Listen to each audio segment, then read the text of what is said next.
ready to dive into something fascinating. Today, we're exploring intuitive marketing. It's got everyone talking. It's really interesting, actually. It's not about ignoring data. Right. It's about using it in a really creative way. Yeah, it's almost like when you walk into a store and they just get you. Exactly. Even if you haven't said anything, they've curated the perfect selection. And you think, how did they know? Yeah.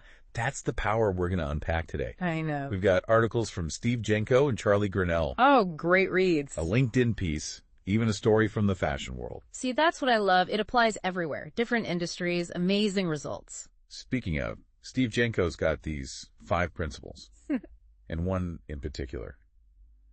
Have you ever noticed how your feelings about a brand change over time, even if you're not sure why? Yeah, for sure. Jenko says it's like every interaction, the ads, using the product, even just hearing about it. Right. It leaves this affective residue. It's subtle, but man, it's powerful. So powerful, it gets in your head. It's like subconscious, you know. Totally.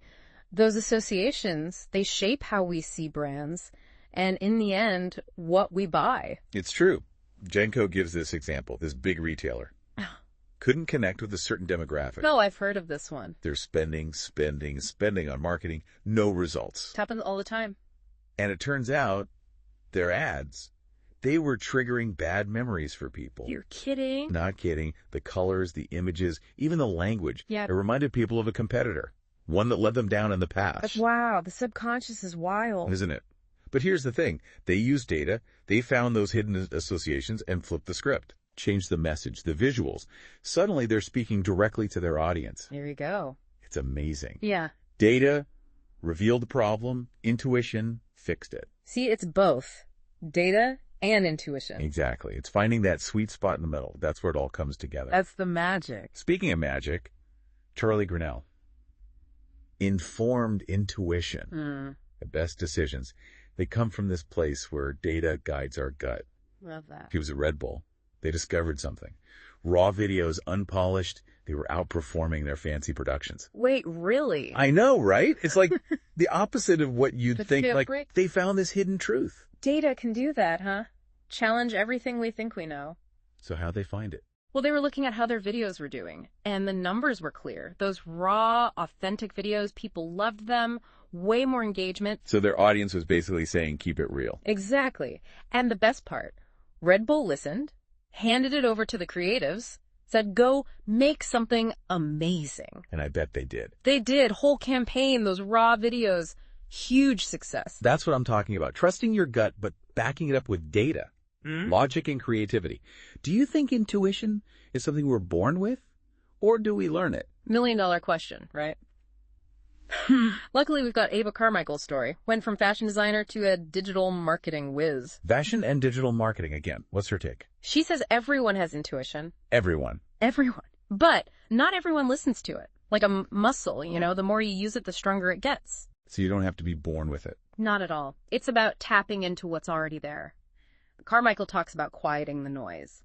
Oh, I like that. Yeah, all the external stuff, the internal chatter, it gets in the way. You got to quiet it down to hear that inner voice. It makes you think, how many great ideas have we missed because of all that noise? Right. It's important to pay attention. Carmichael says experience and data play a role, too. It's not just random, then. There's a method. Definitely. Noticing patterns, understanding how consumers behave, then you start to trust that gut feeling. So that's the informed part. Exactly. Data and experience. They inform those intuitive leaps. This balance keeps coming up. Data, creativity, logic, intuition. It's the heart of it all. That's how you unlock the real potential of intuitive marketing. Finding that balance. It goes beyond marketing, though, don't you think? Intuition, I mean. Oh, absolutely. Artists, entrepreneurs, anyone navigating life ups and downs. Intuition can change the game.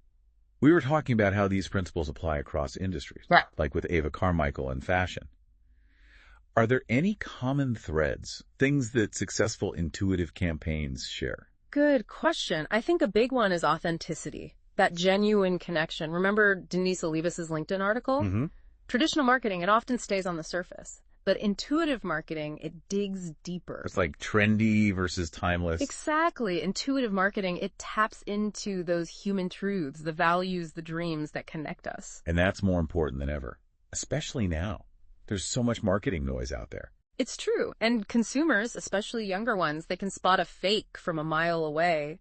They want brands that get them, brands they can trust. It's about feeling understood, not just sold to. Exactly. Intuitive marketing helps brands move beyond transactions. It helps them build relationships. So it's more than just buy this. It's about the experience, the feeling. It's about connection. And when you nail that, you don't just get customers, you get advocates, people who believe in what you're doing. She had this idea, the soul business blueprint. Like every business has this essence, this deeper purpose that goes beyond just making money. Powerful concept, right? Imagine if businesses were like people with a unique blueprint, guiding principles behind everything they do. It's like their brand DNA. Right. And if we tap into that blueprint, what happens? Could we create marketing that's not just effective, but also, I don't know, fulfilling, marketing that's a reflection of our values? A place where business success and personal fulfillment meet. Yes, where they intersect. That's the core of intuitive marketing, isn't it? Wow. Yeah.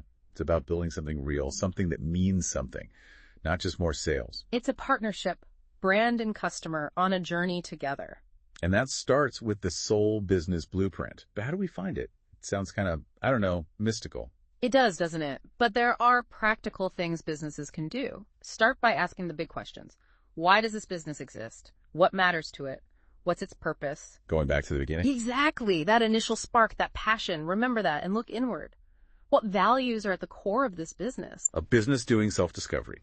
I kind of like that. It's a journey. You have to look inside, explore, might uncover some surprises along the way. Okay, so you've done the work, found that blueprint. Now what? How do you use it? That's where it gets creative. Express those values in everything. How you talk to customers, the products, everything. People don't buy what you do, they buy why you do it. Yeah. Bingo. Communicate that why. Make it resonate. Build a brand that connects with people's hearts, not just their wallets. Wow. We've covered a lot. The brain science, the soul searching. What a ride. Intuitive marketing is a journey. For businesses, for marketers. You never stop learning, never stop growing. So to everyone listening, think about what resonated with you today. How can you bring a little more intuition into your work? Maybe uncover that soul business blueprint for yourself or for your company. It's a journey worth taking, and we can't wait to see where it leads you. Until next time.